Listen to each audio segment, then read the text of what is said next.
Welcome to learning no.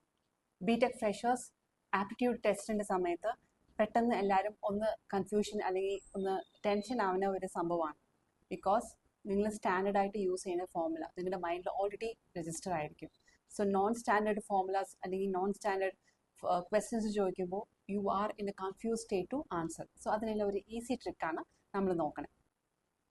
Math way and Microsoft Math ഈ രണ്ട് tools use ചെയ്തിട്ട് different വേരിയേഷൻസിൽ പ്രോബ്ലംസ് സോൾവ് ചെയ്യാൻ പറ്റും. So use it wisely. കാൻഡിഡേറ്റ്സിനെ മിസ്ലീഡ് ചെയ്യാൻ ട്രിക്കി ക്വസ്റ്റ്യൻസിൽ ചിലപ്പോൾ എക്സ്ട്രാ ഇൻഫർമേഷൻ, എക്സ്ട്രാ വേർഡ്സ് ചിലപ്പോൾ കാൻഡിഡേറ്റ്സിന് അത് കാണുമ്പോൾ തന്നെ ഒന്ന് കൺഫ്യൂസ് ആവും. സോ ഇതൊന്ന് ഒഴിവാക്കാനാണ് ക്വിക്ക് റീഡിംഗ് ടൂൾ ആപ്പ് ഒന്ന് യൂസ് ചെയ്താൽ ഡെഫിനറ്റ്ലി നിങ്ങളുടെ റീഡിംഗ് സ്കിൽ ഒന്ന് എൻഹാൻസ് ചെയ്യാൻ പറ്റും. ഫൈനലി എല്ലാ പ്രോബ്ലംസും കോഡിംഗ് അപ്രോച്ചിൽ ചിന്തിക്കാതെ ഒന്ന് ലോജിക്കൽ റീസണിങ് അപ്രോച്ചിൽ ഒന്ന് ചിന്തിച്ചാൽ definitely you can break up the steps. പിന്നെ ക്ലിയർ ആയിട്ട് നിങ്ങൾക്ക് ലോജിക്കലായിട്ട് തിങ്ക് ചെയ്യാൻ പറ്റും.